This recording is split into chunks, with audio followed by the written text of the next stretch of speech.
ஒரு சின்ன வெளிச்சம் பெரும் பயனை தருமா? அதுக்கு ஒரு அட்டகாசமான கதை இருக்கிறது. கேட்குறீங்களா? மனிதன் ஒருவன் ஒரு சிறு மெழுகுவர்த்தியை கையிலே எடுத்துக்கொண்டான். அதற்கு ஒளியேற்றி கொண்டான். ஒளியேற்றிய திரிகளை கையில் எடுத்துக்கொண்டு ஒரு நீண்ட படிக்கட்டுகளிலே மெல்ல மெல்ல ஏறத் தொடங்கினான். அந்த சின்ன ஒளி அணைந்து விடாததை பார்த்து பார்த்து ஏறிக்கொண்டிருந்தான்.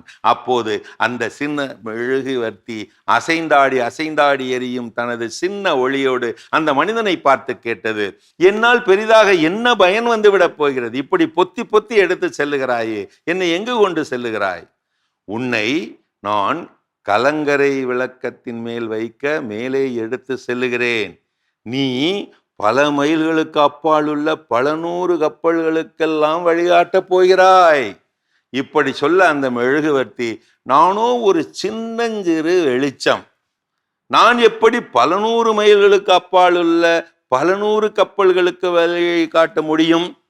இப்படி கேட்டு நிற்க, நீ உன்னால் முடிந்த மட்டும் உனது சின்ன வெளிச்சத்தை கொடு, அது போதும், மற்றதை நான் பார்த்து கொள்ளுகிறேன் என்றான். அதற்கென்ன, இதோ தருகிறேன் என்று சொன்ன அந்த மெழுகுவர்த்தியை மெல்ல அந்த படிக்கட்டின் உச்சிக்கு கொண்டு செல்ல, அங்கிருந்த ஒரு ராட்சச விளக்கின் ராட்சச திரிக்கு அருகே அதை கொண்டு போக, உனது சின்ன வெளிச்சத்தை இந்த பெரிய திரிக்குத்தா என்று அவர் சொல்ல, மெழுகு திரியும் தனது சின்ன வெளிச்சத்தை உடனே பகிர்ந்து கொள்ள, அந்த பெருந்திரி அதை நன்றி பெருக்கோடு உடனே பெற்றுக்கொள்ள, அருகில் இருந்த நாலாபக்க கண்ணாடிகள், பூத கண்ணாடிகள், பெரு உறுப்பு கண்ணாடிகள் பெருந்திரியிலிருந்து வெளிப்பட்ட வெளிச்சத்தை பெரு ஒலி கற்றைகளாக குவித்து கடலிலே வெளிப்படுத்த, அப்படி அங்கே உருவானது ராட்சச தீபம் ஒன்று. தீபம் ஏற்றப்பட்டது. அதுவே கலங்கரை விளக்கானது. பல மைல்களுக்கு அப்பால் உள்ள பல நூறு படகு கப்பல்களுக்கெல்லாம் அது வழிகாட்டியானது. ஆழ்கடலில் இருந்து தரையை நோக்கி வருபவர்களுக்கு அது திசை காட்டியானது. மீனவர்களை பத்திரமாக வீடு கொண்டு வந்து மனைவி மக்களோடு சேர்க்கும் அணையா விளக்கானது. கையெடுத்து கும்பிடப்படும் கடவுளாயும் ஆனது.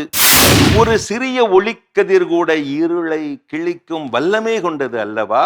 ஒரு இருட்டறையில் ஒரு துளை வழியாக வரும் சிறிய சூரிய ஒளிக்கதிர் அங்கிருக்கும் தூசு படலங்களை நமக்கு காட்டுகிறதே.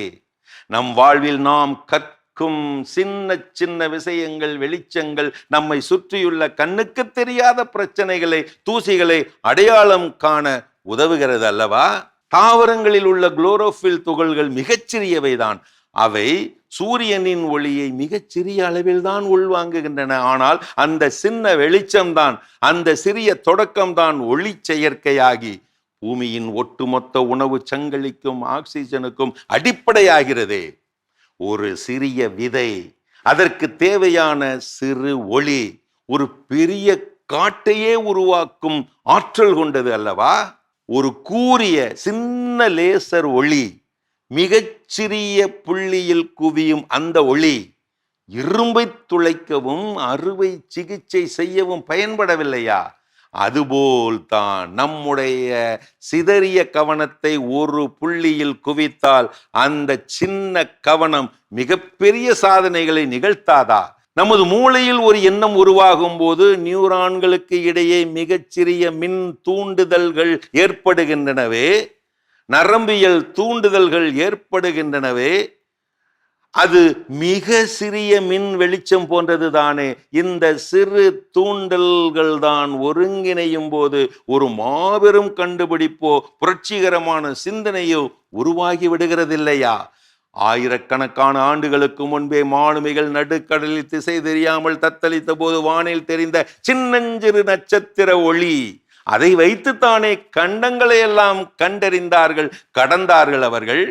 புரிந்து கொள்ளுங்கள் மாதா டிவியின் அறிவுசார் நெஞ்சங்களே, அறிவியல் ரீதியாக பார்த்தால் ஆற்றல் அழிவின்மை விதிப்படி எந்த ஒரு சிறு முயற்சியும் வெளிச்சமும் வீணாவதில்லை.